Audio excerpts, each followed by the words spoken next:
Welcome to the Great Birth Rebellion podcast. I'm your host, Dr. Melanie Jackson.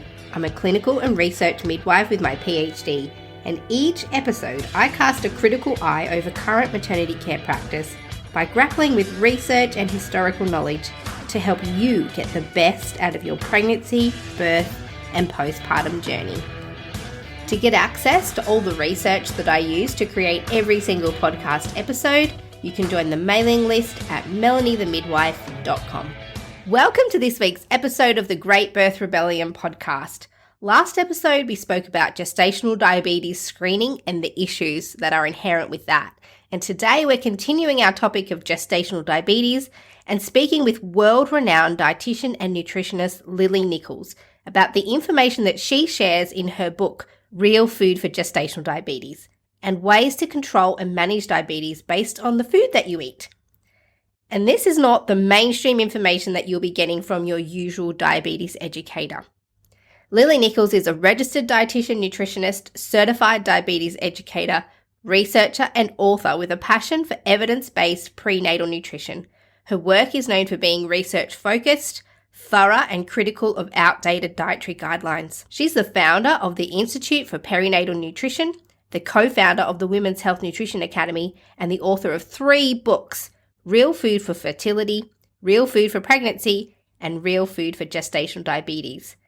Lily's best-selling books have helped thousands and thousands of women and babies, and they're used at university-level maternal nutrition and midwifery courses, and have even influenced perinatal nutrition policies internationally. You can find out more about Lily in the show notes. And today we're specifically speaking about her work on gestational diabetes, drawing on the content from her book, Real Food for Gestational Diabetes. Thanks, Lily, for being here. Love it. Thank you for having me. All right, I've got a list of questions and I'm just going to launch straight in. So can you start us off with what is gestational diabetes and why do women get it? Sure. So gestational diabetes is when your blood sugar is elevated above what we consider normal during pregnancy specifically, hence the term gestational, meaning in pregnancy. There's some different ways to define it. By some definitions, it's diabetes that's first develops during pregnancy. It's something it wasn't going on beforehand. This is a result of physiological changes that happen to the body in pregnancy. The other definition is that it is elevated blood sugar that is first recognized during pregnancy. So yes, it's first diagnosed, but it does not mean that it is entirely due to maternal physiological changes. It can indeed stem from pre-existing blood sugar insulin regulation issues, and we're happening to catch it during pregnancy. And so there's quite a few women who simply have never had their blood sugar checked, and then it comes out high during pregnancy. You kind of don't know for sure, is this truly just the result of pregnancy itself, or was it something going on preconception? What are the changes that happen in a woman's body that would make them diabetic in pregnancy when they weren't normally diabetic? Yeah, so there's a lot of things that change in pregnancy. So first of all, our insulin production changes. And if all goes as planned, you produce more insulin in order to overcome the fact that in later pregnancy, your body is a bit insulin resistant, meaning it takes more insulin to bring your blood sugar into a healthy range. If all adaptations go as planned, this is no big deal. You still maintain blood sugar in a healthy range. You're just doing so with higher levels of insulin.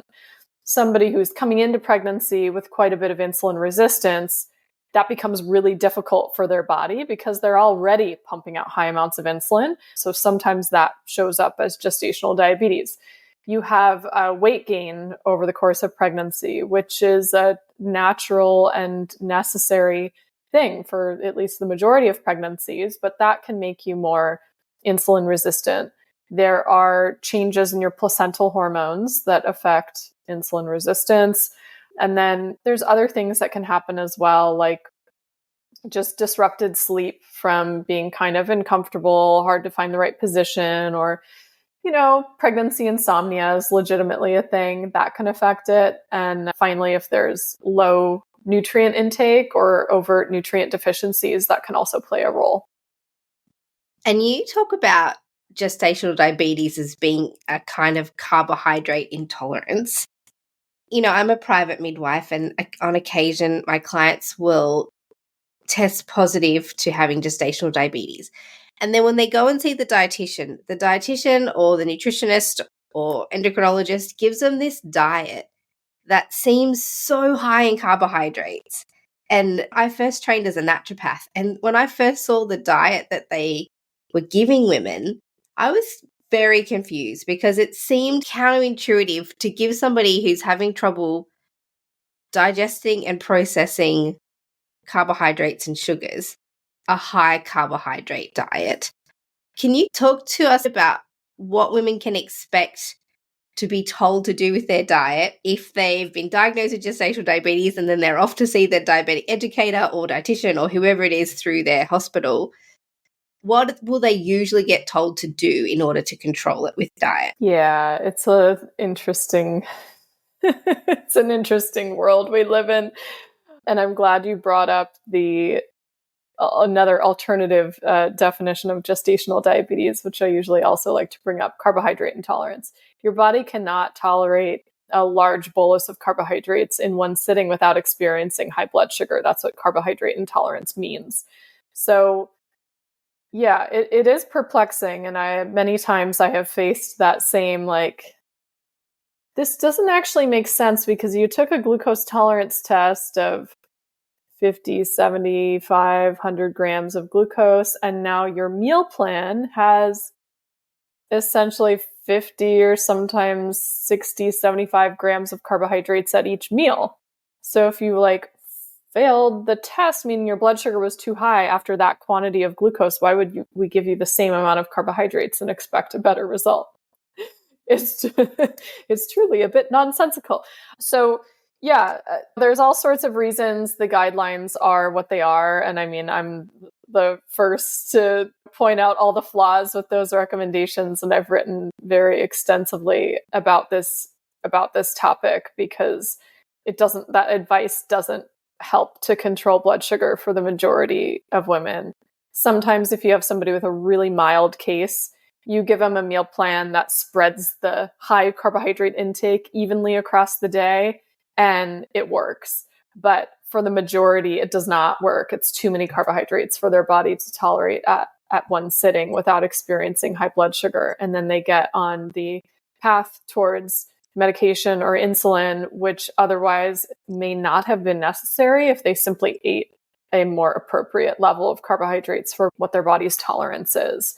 So the typical diet that you'll usually expect to get from a clinic or hospital has a mandatory minimum of no less than 175 grams of carbohydrates per day. And that's typically split across 3 meals and 2 to 3 snacks. Usually it's 3 snacks because they want you to have a bedtime snack before you go to sleep. And everything else basically falls in line with the dietary guidelines. So low fat, low cholesterol, low salt, moderate to minimal amount of protein, and emphasis on vegetables, of course, as all of our guidelines have. And then this fairly large carbohydrate intake. Most of the focus is on getting the consistent amount of carbohydrates between each meal and a slightly smaller quantity, but a still consistent quantity of carbohydrates at each snack. And the idea is that if we're not giving you all of these carbohydrates at one time, we're going to minimize the blood sugar spikes. And again, that's all well and good if you have a mild case, but for somebody who is much more carbohydrate intolerant, it is just far too many carbohydrates for their body to tolerate. So to have a breakfast with 30 grams of carbohydrates and a lunch with 45 or 60 grams of carbohydrates is too much for their body. And that necessitates medication or insulin. Whereas if we just brought the carbohydrates down even a little bit, you don't always necessarily have to restrict as much as people think, you may be able to avoid that intervention altogether. So the rationale is that they're saying that women need carbohydrates through their pregnancy, and let's pace them out through the day to try and maintain a stable blood sugar. But then they've disregarded all the other nutrients that are required to maintain blood sugar. And that's something in your book you talk about other ways of balancing blood sugar. So what do you mean by real food for gestational diabetes? I suppose the other question of that is, what's the fake food for gestational diabetes? Yeah. So the concept of real food, everybody has their own definitions. For me, like the whole reason that I started on this process of writing all these books about nourishing your body during pregnancy and focusing on whole foods or real foods is because so often our emphasis in the conventional nutrition world is just calories and macronutrients and food exchanges and getting this food group or that food group, and that's it. And when it comes to something like maintaining your blood sugar in a healthy range in pregnancy, it isn't just about macronutrient balance. Your body also needs all these other micronutrients, vitamins and minerals for your blood sugar balance, for your insulin production and release, for glucose utilization. And so if you're only focused on calories, but your diet is made up of a bunch of processed foods, you still may not have optimal results. So for me, my definition of real food is focusing on foods that are primarily single ingredient foods, or if it's a multi-ingredient item, the ingredient list is simple and anybody can read it. It's not filled with a bunch of chemicals and things that you can't even pronounce or couldn't recreate in your own kitchen. And so it's just whole foods, right? Your fruits, your vegetables, poultry, meat, dairy, eggs, nuts, seeds, legumes, whole grains. I mean, the whole gamut of whole foods, while limiting as much as you can the ultra processed items. So when we've taken components out of a food, like we've isolated corn syrup out of corn, it is no longer a whole food that no longer has its micronutrient makeup. That falls into the category of ultra processed foods. So the primary things I'm looking at trying to displace by having people eat more of the whole stuff is by eating more of the whole stuff, you'll fill up on nutritious foods and you will hopefully eat less refined sugars and corn syrup and refined white flour and ingredients like that that are not really giving your body the sustenance that it's looking for. Sure, they give you calories, but they don't keep you very full. They don't really nourish you, and they certainly dysregulate your blood sugar a lot. And so what alternative do you offer to the high carb diets that are offered in mainstream care for diabetic women? What kind of diet regime are you suggesting for women who have got gestational diabetes? Well, first and foremost, the concept that you need a certain amount of carbohydrates per day is a misnomer. There's a whole chapter in Real Food for Gestational Diabetes going through where that concept even came from and why it's based around a lot of incorrect assumptions. So my approach is to match the carbohydrate intake to a level that matches a woman's carbohydrate tolerance. So watch your blood sugar levels. Most of the time you'll get prescribed a home blood sugar meter and test out different meals with varying amounts of carbohydrates and combinations of foods until you hit a combination that is not causing hyperglycemia after the meal. So eat to the meter is another way of describing it. So oftentimes this looks like reducing the carbohydrate intake from the standard by maybe a portion or 2 portions per meal. It absolutely just depends on the case. There's a very, very wide range of carbohydrate tolerance, but I give women the permission to make that choice and to take ownership over the diagnosis. Now, anytime you're reducing your intake of some foods, you're also now reducing your calorie intake, and you need to be getting enough energy from elsewhere. So I also educate on what are the foods that don't raise your blood sugar. That's kind of how I have it split up in the Real Food for Gestational Diabetes book, because that's honestly how I taught this in practice for a really long time. And it just works. It makes sense for people's brains.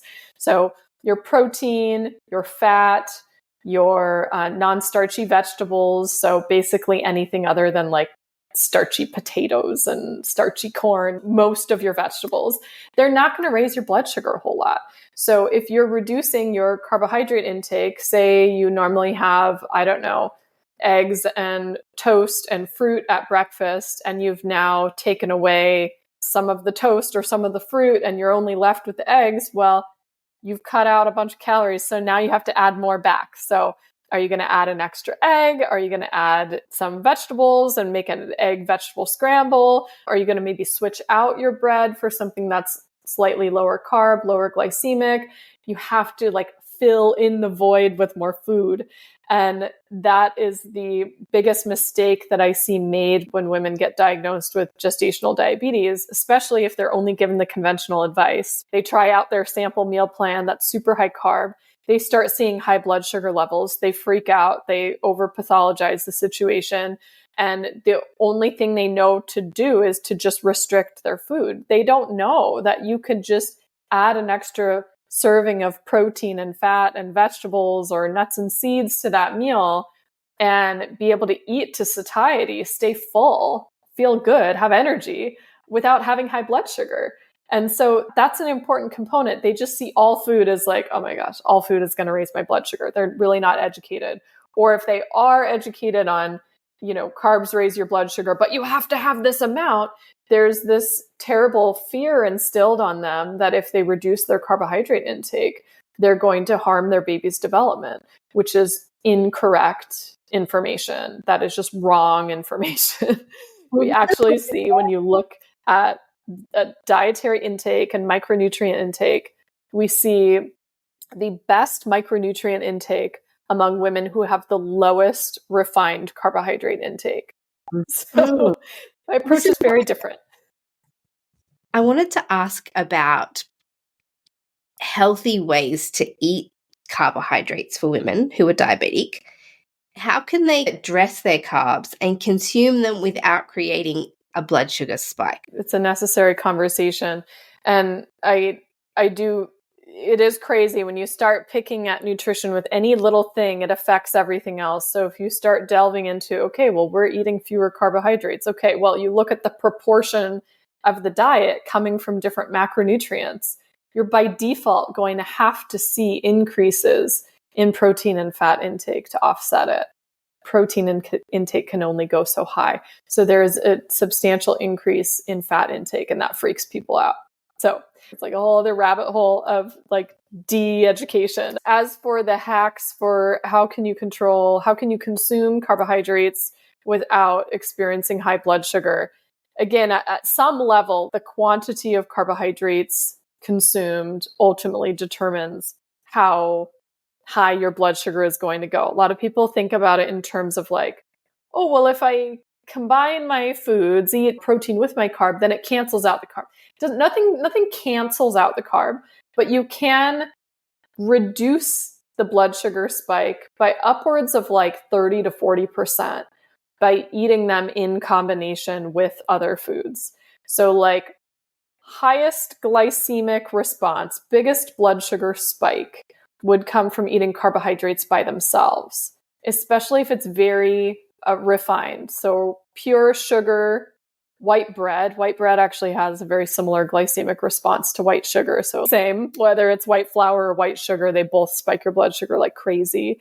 And then you start getting into the slightly less processed carbohydrate. Maybe it's a whole wheat bread. Maybe even better, it's a whole wheat sourdough. Maybe even better, it's a whole wheat sourdough that has some sprouted grains in it. So the starch is still inside the grain that you have to chew, and then your body has to break down and digest before the glucose is released.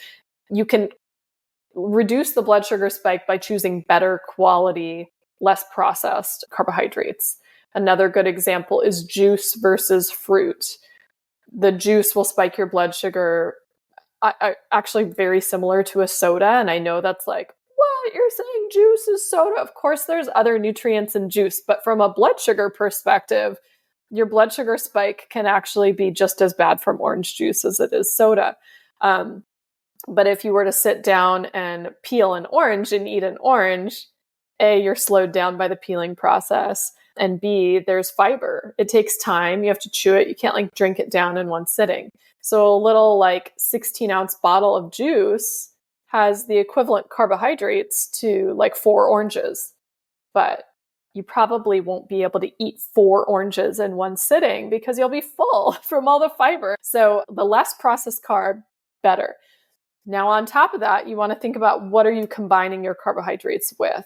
So anytime you're consuming your carbohydrates with something that has protein, fat, or fiber, having the less processed carbohydrate hits on the fiber component, but usually you also want to be thinking about adding protein or fat. You will reduce the blood sugar spike experienced after the fact. Even more so if you eat your fiber, if it's separate, fat and protein in advance of eating the carbs. So let me give you an example. You're going to sit down to a meal that has broccoli and steak and mashed potatoes. If you filled up on more of the broccoli and steak before you eat the majority of your potatoes, you will have a lower blood sugar response after that meal than if you sat down and ate all the mashed potatoes first and then went to the broccoli and steak.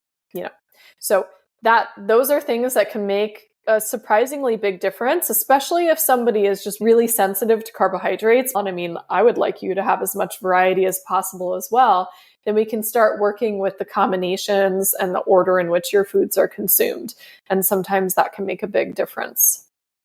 I think we're so trained out of fats and proteins that we actually haven't really been taught about which proteins and which fats are actually good for our bodies, because for so long we've been told don't eat too much fat and limit animal products. Can you give some suggestions about daily healthy protein options that are easy to incorporate into your diet once you've removed some of the carbs and you're trying to find a way to fill those gaps?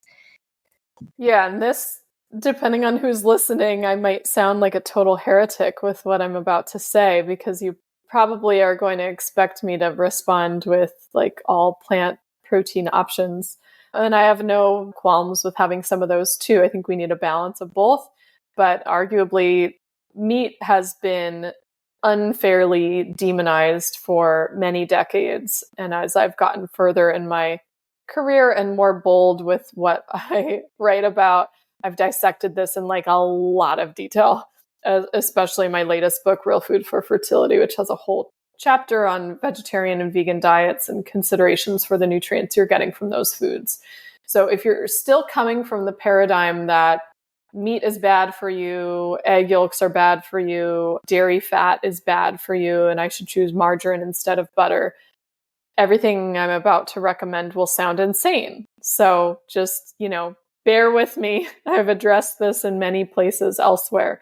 So I recommend a variety of protein-rich foods. Like I said, some of them can be plants, certainly, but you really do need to be getting some animal foods as well. So we're looking at meat of any kind, red meat or not, poultry, fish, seafood, shellfish, dairy products. I actually prefer high-fat dairy products. Of course, with any of these animal foods, the quality, like how they're grown and raised, can impact their nutritional value to some degree. And also like what other things might be in the products, hormones, antibiotic residues, pesticide residues, whatever. So if it's within your budget and availability to choose, grass-fed, pasture-raised animal foods, wild-caught fish and seafood are something that I recommend. If it's not within your budget, just even conventional is going to provide you a ton of micronutrients and your protein and fat that you need for blood sugar stability. So don't let the quality thing prevent you from consuming an adequate amount of them. Eggs with the yolks, absolutely fantastic. A lot of people have been scared away from consuming whole eggs for decades due to incorrect information being given out on dietary cholesterol. It's now been extremely well documented that dietary cholesterol does not impact your blood cholesterol levels, and most of the micronutrients in the egg are in the yolk, including some really key ones for babies' brain development, like choline, vitamin B12, DHA. So definitely eat the eggs. When it comes to dairy products for women with gestational diabetes, sometimes they do better choosing the higher protein, lower carb dairy products because liquid fluid milk and regular yogurt, they both have a significant amount of lactose, which is milk sugar, and that can raise your blood sugar. So sometimes women with gestational diabetes do better by having more like cheese, cottage cheese, Greek yogurt than they do drinking a whole bunch of milk, for example. So you might want to play around with that a little bit. Nuts, seeds, legumes can also be a good source. You do have to be considerate in terms of gestational diabetes with legumes because they also contain carbohydrates. And so they tend to be a pretty low glycemic carbohydrate source because they have protein, because they have fiber, but you still might want to have them in combination with some other foods at that meal to keep your blood sugar stable. It's all great on paper. They're low glycemic, and you work with enough clients and you do see very different blood sugar responses to different foods. And I have had clients where beans and lentils are actually a pretty significant contributor to their blood sugar spikes. So I did just want to mention that in case anybody experiences that. You're not alone, even though generally they work well for most people. And even things like avocados. How do you feel about coconut oil?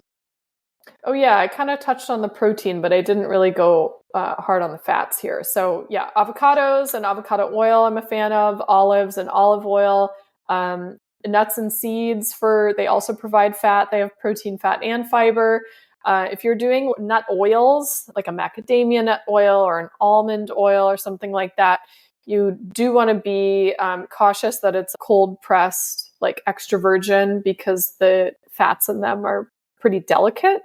I'm a big fan of coconut oil, big fan of also cooking with animal fats. So again, I feel like I'm here just like throwing all these things out that sound probably crazy to somebody not familiar with this, but our concept of healthy fats is also completely backwards per the guidelines. So we've all been told, eat more unsaturated fats, have your canola oil, have seed oils or vegetable oils because they're low in saturated fat and therefore they are healthier.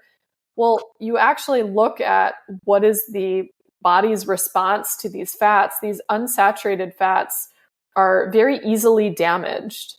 And when they become damaged, they can fuel inflammation and oxidative stress in our bodies. And I can tell you, they also can be an absolute mess for regulating blood sugar levels as well. Whereas saturated fats are very stable. Most of the fats and animal fats are saturated or monounsaturated, and they are much more protected against oxidative damage and going rancid. So that actually makes them a better choice for cooking oils. Now, different people do better with different levels of dietary fat. And I think what surprises people is when they hear me talking about eating more fat, I think people interpret that as like adding a whole lot of extra fat to what you're consuming. And while yes, I do want you to cook with some fat when you're cooking and dress your salad with a full fat dressing. The low fat ones are all super high in sugar. They're a mess and full of chemicals. So like real salad dressing with high quality oils and fats, yes. But you don't have to eat like stick upon stick of butter just to like hit your fat intake. If we simply start approaching food from the perspective of not taking the fat out of everything obsessively, and then cooking with a moderate amount of fat when we're preparing food so it doesn't stick to the pan and gives it some flavor, you're set. You really don't have to like add mass quantities. So, you know, I just want to like level set on that because some people I think take it a little bit to the extreme. Just like, don't take the yolks out of your eggs, leave the fat in your dairy products, like leave the skin on your chicken, chill.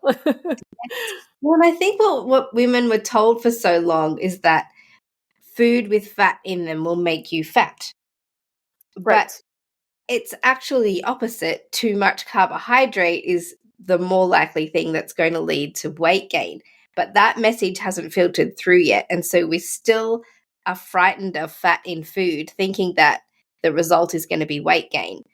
Yeah, no, and yes, that's a misconception that definitely needs to be put to rest. And we do tend to see the best metabolic benefits from, at the very least, a moderately low carb diet. Doesn't have to be ridiculously low, but moderately low carb, sufficient protein, and then your fat simply makes up the remainder of your caloric intake.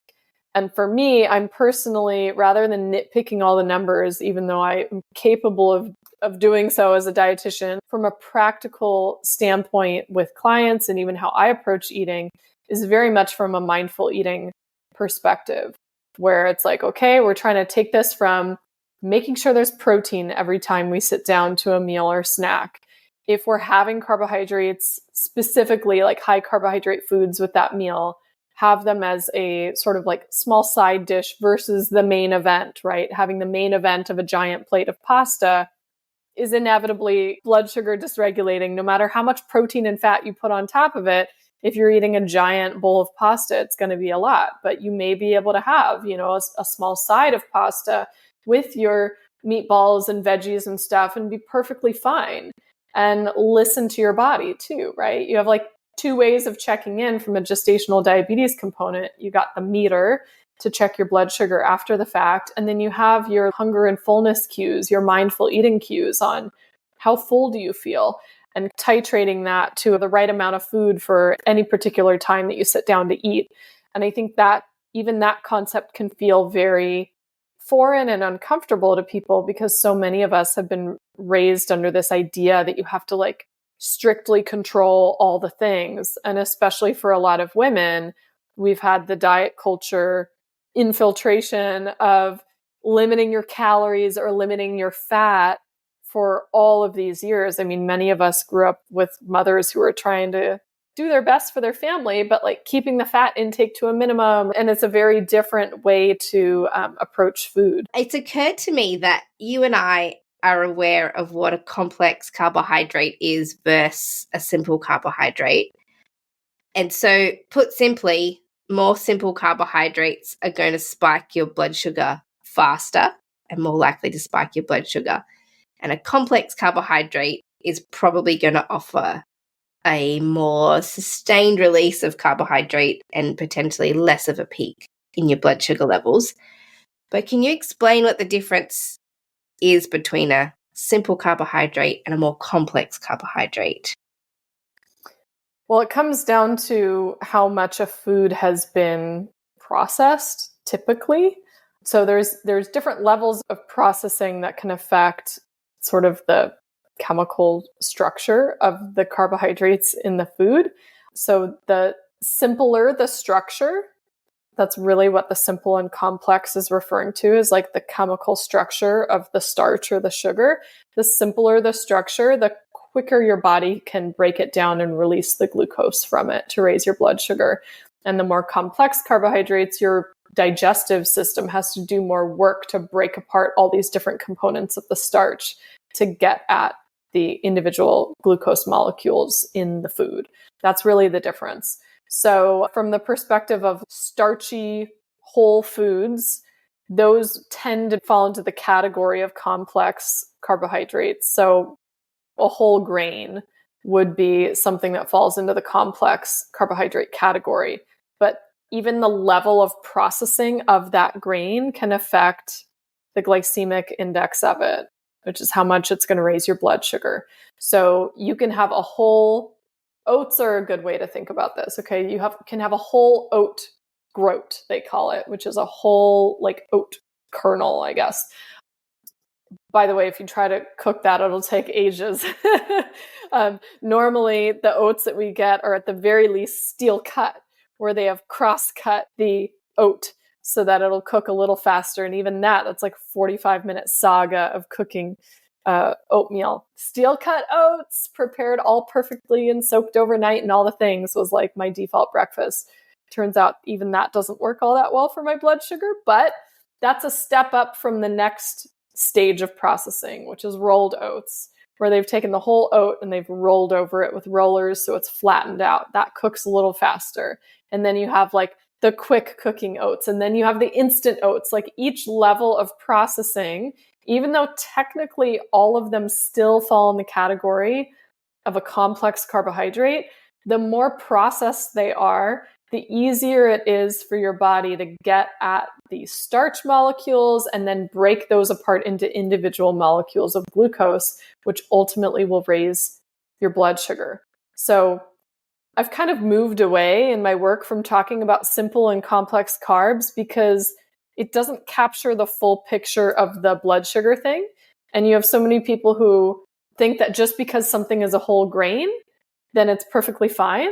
But once you've taken that whole grain and ground it into a flour, and now it is turned into a bread product by means of like an industrialized bread making process, which doesn't have a long fermentation time. It's just a quick rise yeast bread.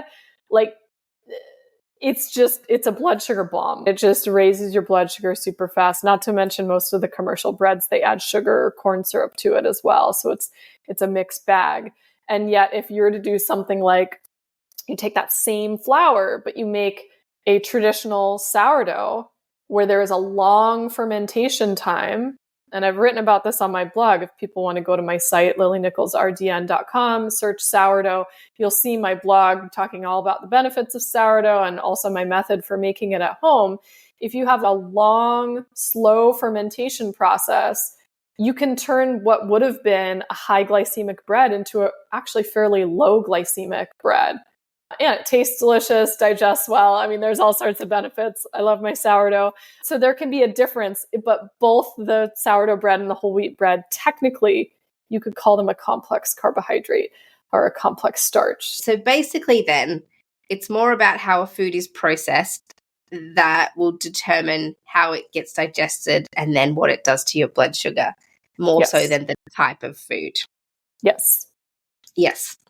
So what I was thinking of doing next is offering a food that a lot of women would be eating and asking if you could help with an example or an alternative food that people could swap it out for instead.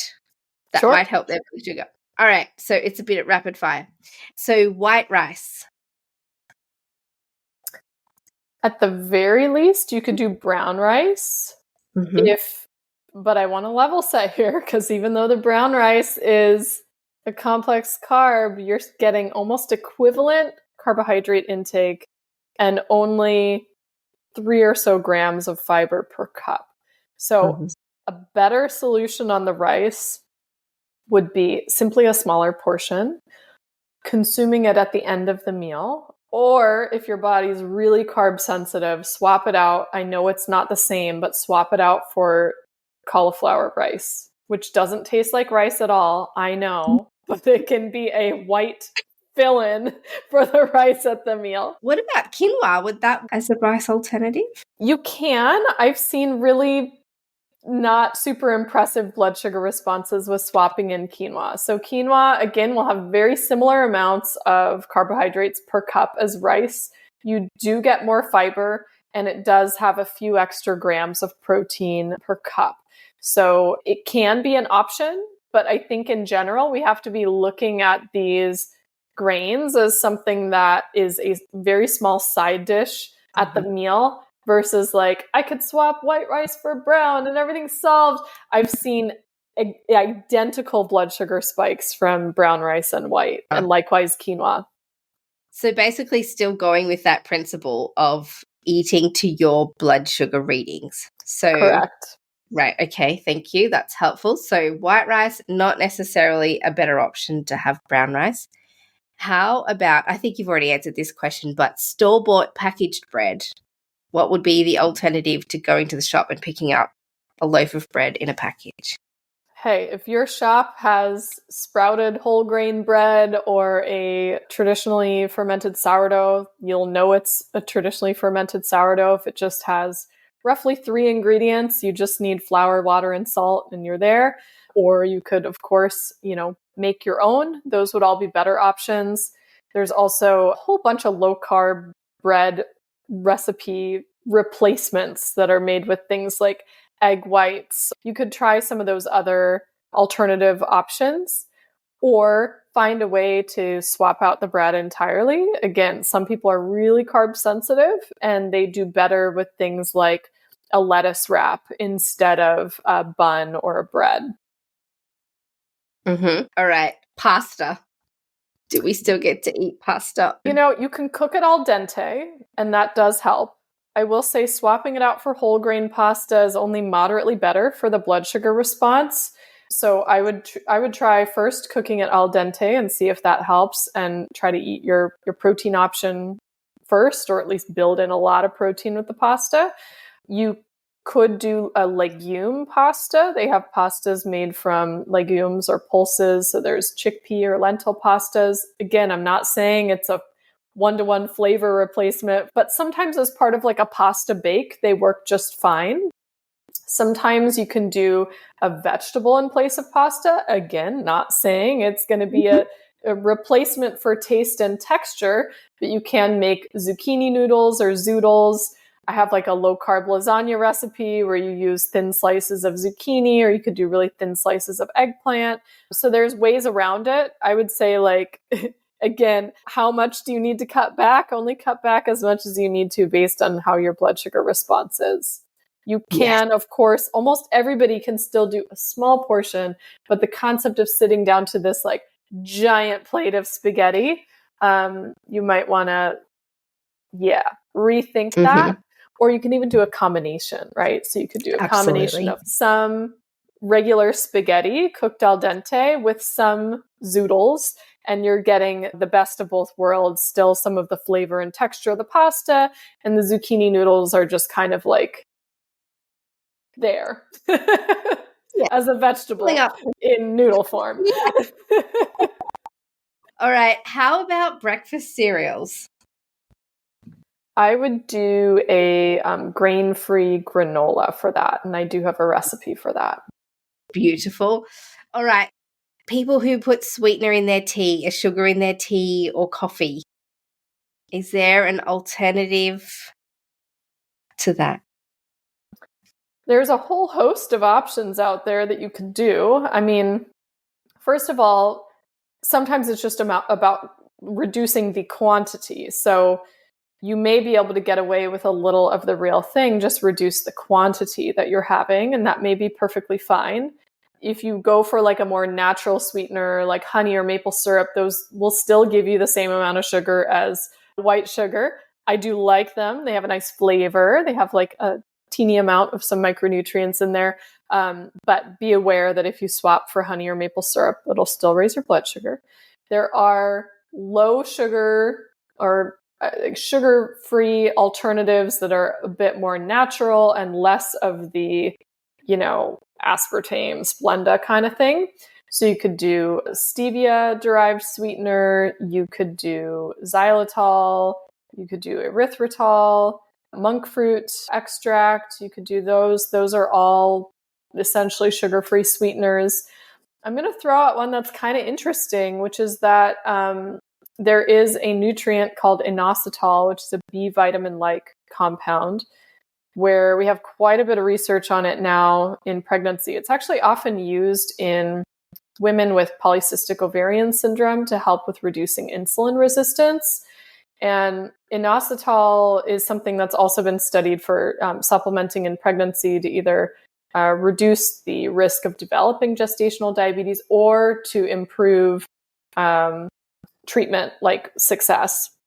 Sometimes it can actually end up like reducing the need for requiring medication or insulin. Like it has a pretty profound effect. And inositol you can get in a powder form and it tastes sweet.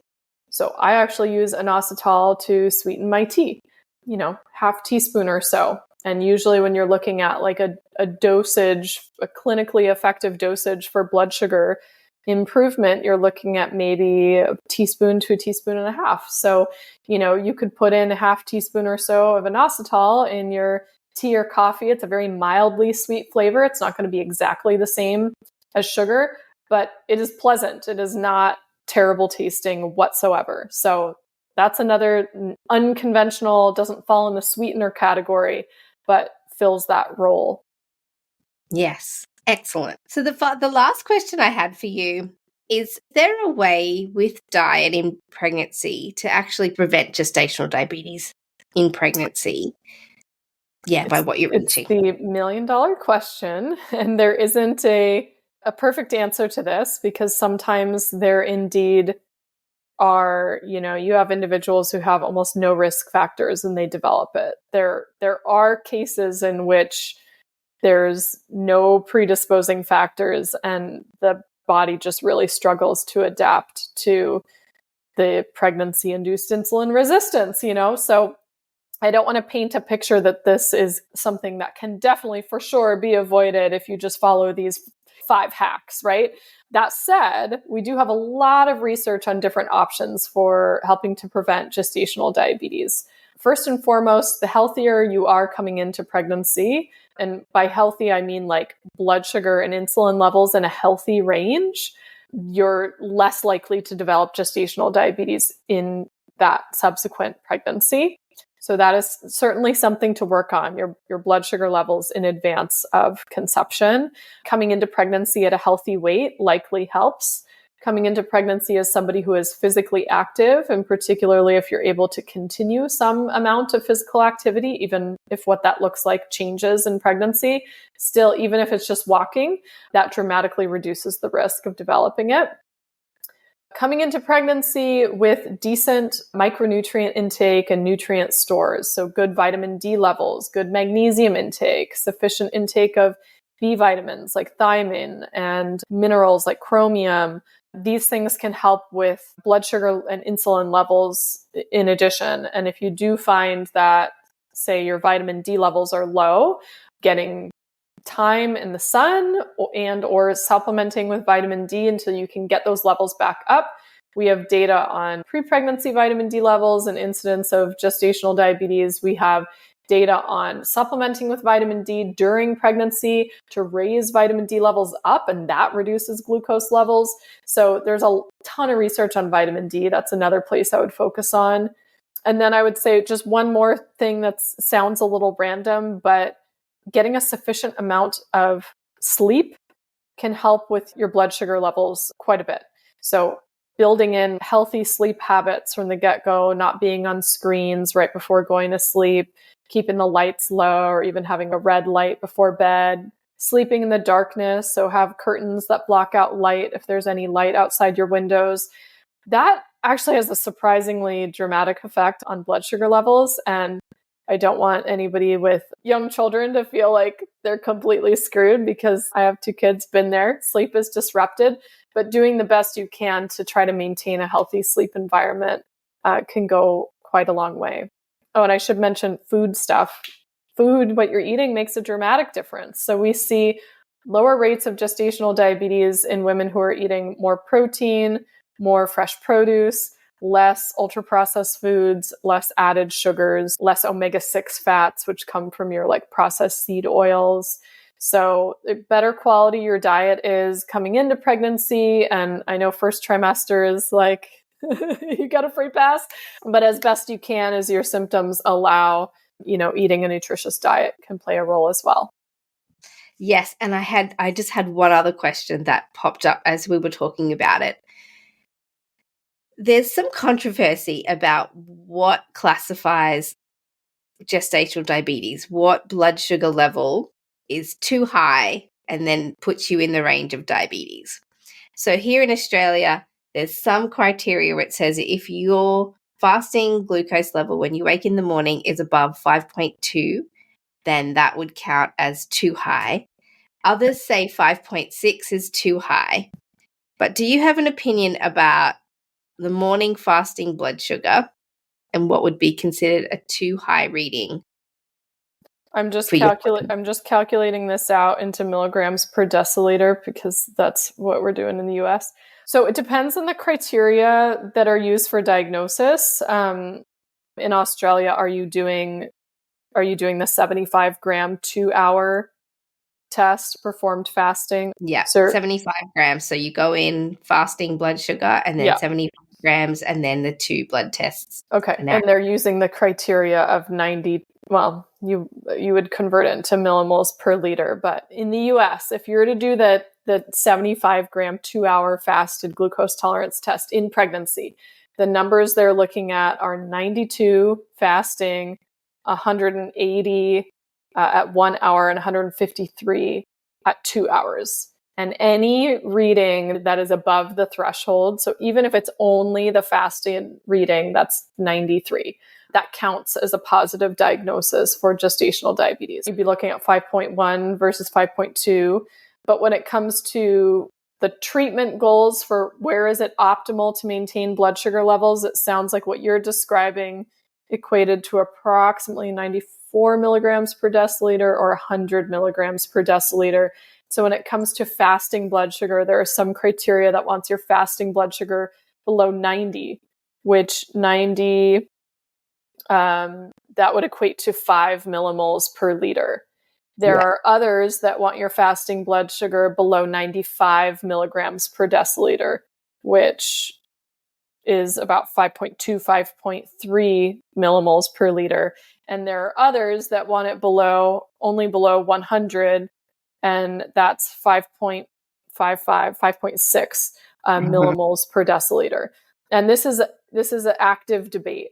So what I can tell you, as having worked with an organization known as the California Diabetes and Pregnancy Program, and also like practitioners who are in that IADPSG, International Association of Diabetes and Pregnancy Study Groups, they're the ones that set that 2 hour 75 gram glucose test criteria that you're describing. The reason that criteria was adopted as a diagnostic standard in many places is because it catches more cases of gestational diabetes. And we have data from over 23,000 pregnancies all over the world showing best outcomes for the baby when blood sugar is kept in a normal physiologic range in pregnancy instead of an arbitrary range. And that norm is keeping blood sugar below 90 milligrams per deciliter, or which would be below 5 millimoles per liter fasting. So I tend to subscribe to the err on the stricter side for blood sugar management, because when essentially what we want to be doing is mimicking what we see in an uncomplicated non-diabetic pregnancy. Those should be the blood sugar goals that we're aiming for. Because the data we have to date is that we have the least negative outcomes on baby's development, risk of complications, and also mom's future health by keeping blood sugar in a much stricter range. Now, there's a handful of caveats to this. And so I don't want to have somebody who's doing an excellent job with their blood sugar control during the day, but their fasting blood sugar is like 92 or 93, be freaking out that they're like ruining their baby's health for life. I think there's some nuance to this, because we have to remember like these goals are coming from an aggregate of tens of thousands of pregnancies. So you're going to have individual differences. So in cases where I'm not really sure how we're doing with this, what's going on with the fasting blood sugar, I've started using continuous glucose monitors so we can see what's happening with the blood sugar levels.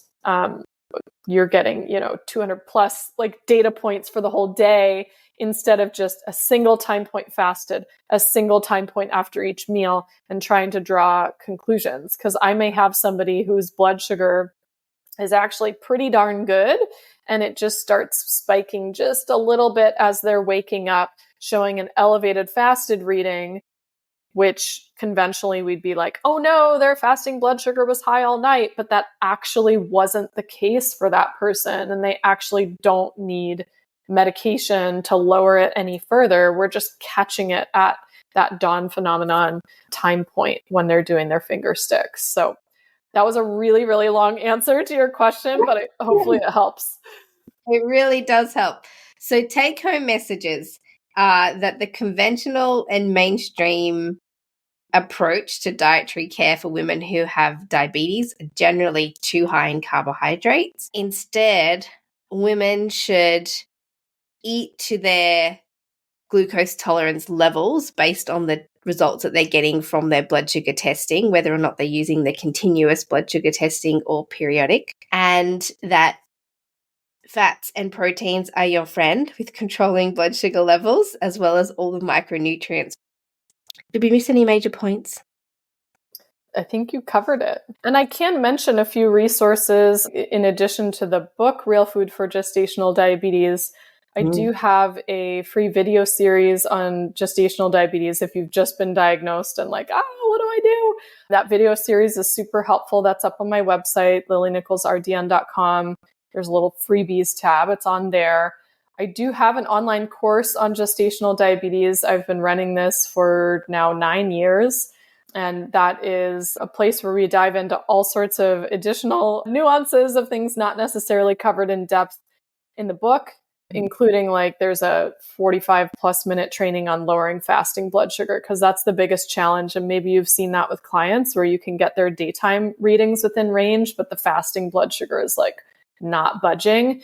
And that's something I have a lot of experience with, helping to guide people through the different types of patterns that can be observed and what to do depending on what's showing up for you. So you can check out the gestational diabetes course. All these things are linked out on my website, but also the realfoodforgd.com has that information. And yeah, do check my blog if you're just looking for free resources. Check my blog. There's hundreds of articles up there. Check my Instagram. Handle is Lily Nichols RDN. I post a lot of research there as well. And first steps, I'd say if you get a diagnosis is to like, don't freak out. It is manageable, and just know that some of the advice that you get conventionally might not really help your blood sugar. So grab a copy of Real Food for Gestational Diabetes so you can go into this with eyes wide open and know what sort of advice to take and what sort of advice to maybe take with a grain of salt. I wish everybody the best. I know it's a scary diagnosis, but it is something that sometimes has a silver lining. And a lot of times I'm hearing, actually, this was a blessing in disguise because I ended up having a healthier pregnancy despite the diagnosis. And like I learned a heck of a lot about food and my body. And now I'm fueling myself better for years to come because of this scary thing that showed up in pregnancy. So I try to take you from the fear to that feeling as quickly as possible. I know it's a lot to take in. I'm glad you mentioned that. That's the feedback that I get from my clients too, is that they're not grateful that they were diagnosed with gestational diabetes, but saw the opportunity to improve their health through better nutrition because of the diagnosis. And all of those resources that Lily just mentioned, they are in the show notes below, so you can click on through to the links and take advantage of all of that. Thanks so much, Lily, for being here. You. My pleasure. Thanks a lot. Beautiful. To get free access to all the research that's used to create each podcast episode, you can join the mailing list at melaniethemidwife.com, or you can join our members hub and financially support the work of this podcast. In the hub, you can ask me questions, and premium members get access to a monthly Q&A episode where I answer listener questions. You'll also get episode transcripts and additional resources for each podcast episode. All the details are in the show notes.